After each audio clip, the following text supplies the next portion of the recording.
Hey guys, it's great to be back at the cafe. I feel like I was trapped in a box for weeks. JP, we've all been there. Great to have you back. Did you have any grand adventures while you found your way here? James, I've been stuck in a box, but I did read a lot. One of the more interesting stories was about the Louis Caboose conspiracy. JP, that is a great story. It's so devious and it worked. That is a good one to share. This was a time not too long ago. Morgan, you were probably just a little girl. James, you're an old man now. You were an old man then too, just not quite as old. Fine wine, great novels, good cheese, a priceless violin, and James Hoffman. We all get better as we patina. Cheers to a well-patined life. James, I found a picture of you when you were a baby on the internet. You had that great cough even then.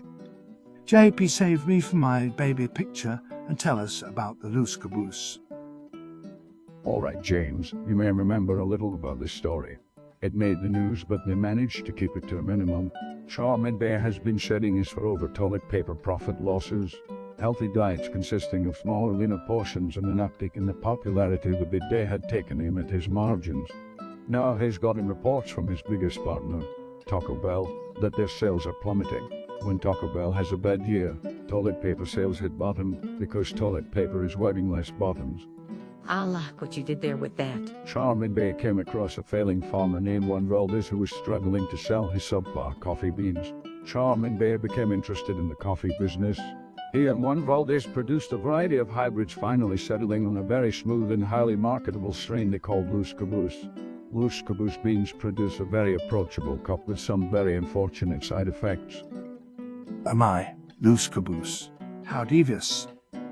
Charmin Bay uses marketing knowledge and connections to put Louis Caboose on every shelf in every store. Juan Valdez distributed seeds to farms all around the globe. As the profits from both the coffee and toilet paper were rolling in, a low-level flavor developer was working on a cocoa-flavored coffee bean. He noticed a discrepancy in the genetic markers of Louis Caboose. A media storm erupted as the Quick Bunny released information on what he had found in his lab. The whistleblower was considered a hero for exposing how the Charmin Bear had turned normal coffee beans into a powerful laxative to shore up his toilet paper sales. The Quick Bunny soon started making his own cocoa-flavored milk drink additive. The Charmin Bear was quick to play the victim, throwing Juan Valdez under the bus. The entire Juan Valdez coffee empire collapsed overnight. Even homeless shelters wouldn't serve the greasy beans. The impact of distributing the seeds is still being felt to this day. The Charmin Bear's Louis Caboose is mixed into every strain, a bit dilute but still doing what it was designed to do. Regularity in coffee drinkers keeps regularity in toilet paper checks. JP, I do sort of remember that story.